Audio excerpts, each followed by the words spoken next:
Mega engineering की रचना 5 विशालकाय machines जिनके सामने एक औसत स्काई स्क्रेपर इमारत भी दिखती है बौनी।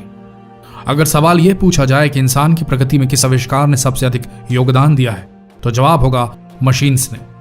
आज हम नॉलेज टीवी के माध्यम से एक्सप्लोर करेंगे जानकारी उन दैत्याकार मशीनों के बारे में जिनके अस्तित्व की जानकारी शायद आप में से बहुतों को नहीं होगी। तो चलिए दिखाते हैं आपको मानव निर्मित 5 महामशीनें। Number 5, SK3500 skyscraper destroyer machine. इस महामशीन का आकार देखिए, कितनी विशालकाय क्रेन है ये। पर जानते हैं आप इस मशीन को SK3500 स्काई स्क्रैपर डिस्ट्रॉयर क्यों कहा जाता है? बिल्कुल ठीक समझे आप, इसलिए क्योंकि इसने न जाने कितनी स्काई स्क्रैपर्स, न जाने कितनी गगनचुंबी इमारतों को ढेर किया है। ये विशालकाय ताकतवर हाइड्रोलिक आर्म पर लगे इस पंजे को देखिए। इस पंजे की मदद से स्काई स्क्रैपर डिस्ट्रॉयर मशीन बड़े ही आसानी से इन गगनचुंबी इमारतों के कंक्रीट यहां तक कि स्टील की मजबूत छड़ों तक को चबा जाती है। इस महामशीन में धूल और इमारत के मलबे से उठने वाले गुबार से निपटने के लिए भी एक एक्सट्रीम पावर जेट स्ट्रीम भी इंस्टॉल्ड है, यानी पानी का फव्वारा जो बिल्डिंग डिसमेंटल करने के प्रोसेस में बहुतायत में उड़कर हवा को पॉल्यूट करता है। जरा देखिए इस महामशीन का एक क्लिप।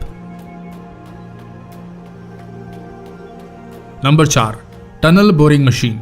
आने वाले भविष्य में कयास लगाए जा रहे हैं कि यातायात पूरी तरीके से या तो एरियल होगा यानी कि हवा में, या तो फिर अंडरग्राउंड यानी कि जमीन के भीतर। आप लोगों ने इलॉन मस्क के बारे में तो सुना ही होगा, जो अंडरग्राउंड टनल सिस्टम के ऊपर काम कर रहे हैं, जिससे न सिर्फ ट्रैफिक का झंझट खत्म हो जाएगा बल्कि यात्राएं बड़ी तेजी से होने लगेंगी। तो जिस महामशीन की अब हम आपको जानकारी देने जा रहे हैं वह है टनल बोरिंग मशीन। इस विकराल दंतैल दैत्य का काम है अंडरग्राउंड मॉन्स्टर टनल्स खोदना, सुरंगें खोदना। क्या यह सवाल आप लोगों के मन में कभी आया कि जो मशीनें जमीन के नीचे सुरंग खोदती होंगी तो उसका मलबा कहां जाता होगा? तो देखिए टनल बोरिंग मशीन का यह एनिमेशन। इंजीनियरिंग ने अपनी महारत से इस मलबे को कैसे इस मशीन के मिट्टी चबा जाने वाले दांतों से पीछे सतह की तरफ धकेलने का क्या बंदोबस्त कर रखा है। ये कन्वेयर बेल्ट मैकेनिज्म से सुरंग के मलबे को ऑटोमेटिकली बाहर फेंकने में सक्षम है।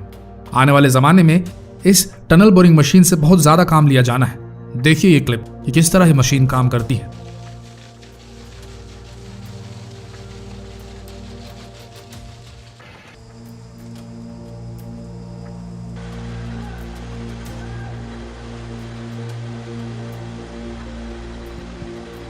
Number 3, the segmental bridge launching machine. किसी ने भी नहीं सोचा होगा कि इस तरह की किसी भी मशीन का अस्तित्व होगा जो स्वयं चलते हुए ब्रिज निर्माण करती हो। यह मशीन इतनी कारगर है कि रेल ब्रिज निर्माण के क्षेत्र में इससे कम समय में और बेहतर तरीके से पुल बाकी किसी भी टेक्निक से नहीं बनाए जा सकते। चीन अपनी बढ़ती पॉपुलेशन को डील करने के लिए लगातार एक्सपैंड कर रहा है इंफ्रास्ट्रक्चर में। वहां डेवलपमेंट और यातायात के साधन बनाते वक्त इस मशीन का बहुत ज्यादा प्रयोग किया जाता है। देखिए ये क्लिप, किस तरह मशीन बेहद तेज गति से सफाई के साथ ब्रिज बनाने के काम को आसान बना रही है।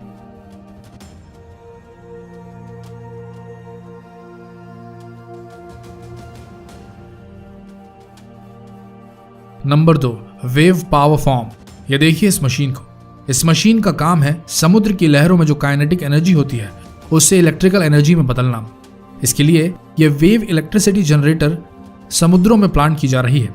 लहरें इन बड़ी मूवेबल आर्म्स को मूव करती हैं जिससे टरबाइन घूमती है और बिजली बनती है।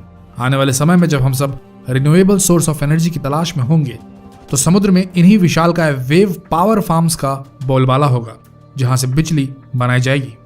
अभी इन छोटे मॉडल्स का इस्तेमाल खारे पानी को मीठा बनाने वाले प्लांट में बिजली सप्लाई करने के लिए किया जा रहा है। देखिए क्लिप।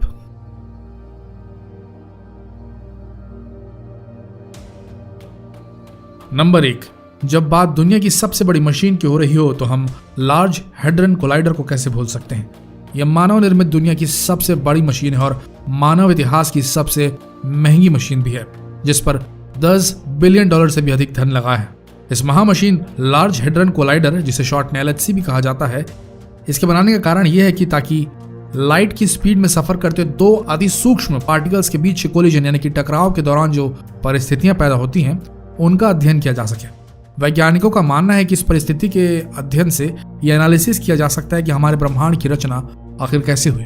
आपको बता दें, इस विशालकाय मशीन लार्ज हैड्रन कोलाइडर के बारे में एक समय में यह बताया जा रहा था कि LHC में सूक्ष्म पार्टिकल के टकराव से डार्क मैटर बनेगा और शायद उससे एक ब्लैक होल बन जाए जो शायद पूरी पृथ्वी को लील ले, लेकिन ऐसा कुछ हुआ नहीं। देखिए क्लिप।